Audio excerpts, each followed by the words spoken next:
Tu dois impérativement connaître ce tips qui te permet d'analyser la valeur de ton stock restant à partir d'un histogramme.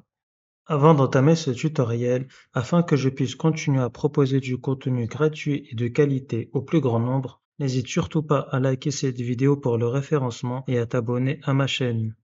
Sur la semaine du 9 décembre 2024, j'ai fait face à plusieurs entrées et à plusieurs sorties sur 4 de mes articles, qui sont le miel, la confiture, le beurre et le fromage. Et je vais ici dans un premier temps calculer le stock restant au 10 décembre 2024 au soir. Je vais ici pour cela faire est égal au stock initial plus la somme de mes entrées moins la somme de mes sorties. Pour cela, je vais ici utiliser la fonction somme.si. La plage, ça va être ici la plage de mes articles, donc je fais CTRL SHIFT flèche du bas, point virgule. Le critère, il s'agira ici de mon miel, point virgule. Et la somme des plages, ça va être ici, dans un premier temps, la plage de mes entrées. Pour cela, je sélectionne toute la plage de mes entrées. Je ferme la parenthèse que je vais soustraire ici à toutes mes sorties. Donc, je vais donc ici mettre moins et je vais ici une nouvelle fois utiliser la fonction somme.si. La plage, ça va être ici une nouvelle fois la plage de mes articles. Point virgule, le critère, une nouvelle fois le miel, point virgule. La somme des plages, ça va être cette fois-ci toutes mes sorties. Je ferme la parenthèse. Juste avant de valider, je vais ici figer toutes mes plages F4 aux fonctions plus F4. Donc ma plage et ma somme des plages. Je valide et je clique et glisse. Petite parenthèse avant de reprendre ce tutoriel, j'ai réalisé un fichier Excel 100% automatisé qui te permettra de gérer et de suivre tes stocks au quotidien de manière simple et pratique. Si tu souhaites télécharger ce fichier Excel 100% automatisé, tu n'auras plus qu'à cliquer sur le lien en description. Et on peut d'ores et déjà ici constater que le stock restant est complètement variable selon l'article. Par la suite, je vais ici retrouver la valeur du stock restant par article. Pour cela, j'ai ici sur ce petit tableau indiqué le prix unitaire par article. Et la valeur du stock restant ici, ça va être ni plus ni moins que le stock restant que je vais multiplier par le prix unitaire. Pour cela, ça va être est égal au stock restant multiplié par le prix unitaire par article. Pour cela, je vais ici utiliser la fonction recherche X. Pour retrouver le prix unitaire par article, la valeur cherchée, ça va être ici le miel, point virgule, le tableau de recherche, ça va être ici la plage de mes articles sur le petit tableau, point virgule, et le tableau renvoyé, ça va être ici la colonne des prix unitaires. Je ferme la parenthèse juste avant de valider et je vais ici figer mon tableau de recherche F4 aux fonctions plus F4 ainsi que mon tableau renvoyé F4 aux fonctions plus F4. Je valide et je clique et glisse. Donc je peux ici déjà réduire les décimales donc pour avoir un nombre rond. Et après avoir ici automatisé ce tableau, je vais ici réaliser mon histogramme. Pour cela, j'aurai ici besoin de mes articles. Je maintiens sur la touche CTRL et je sélectionne les valeurs du stock restant par article. Puis je vais dans Insert champ et insérer un histogramme ou un graphique à barre et je sélectionne le premier histogramme que je vais bien évidemment améliorer. Donc je peux ici passer mon histogramme par-dessus mes deux tableaux. Je n'aurai plus spécialement besoin de visualiser mes deux tableaux. Et après avoir réalisé mon histogramme, je vais donc ici l'agrandir. Je vais dans un premier temps supprimer le quadrillage et j'appuie sur la touche Supr. Bon, je vais quand même légèrement le réduire. Voilà, parfait.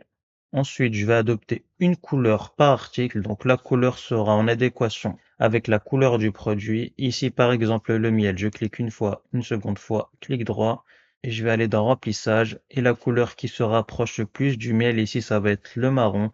Donc je vais ici aller dans autre couleur de remplissage et je sélectionne ici ce marron, ou plutôt celui-ci que je vais légèrement rendre un petit peu plus clair et je fais OK. Concernant ma confiture, donc je vais ici me baser par rapport à une confiture de saveur fraise. Donc je clique une fois, clic droit, remplissage, autre couleur de remplissage et je vais ici sélectionner ce rouge qui se rapproche plus de la confiture fraise framboise et je fais OK. Au niveau du beurre, je clique une fois, clic droit, remplissage et je vais ici sélectionner dans autre couleur de remplissage. Donc la couleur concernant le beurre, ça va être plutôt du jaune. Donc je vais ici sélectionner un jaune un peu clair quand même, voilà celui-ci et je fais OK.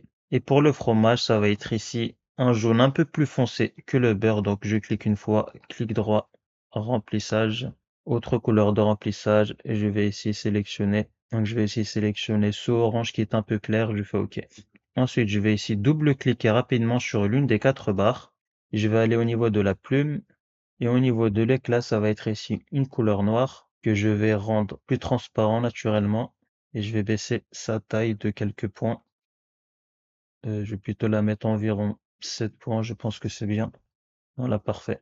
Et je vais par la suite aller dans format 3D. Je vais augmenter la valeur de mes biseaux supérieurs et inférieurs. Donc au niveau de la largeur, ça va être 5 points et 5 points également au niveau du biseau inférieur.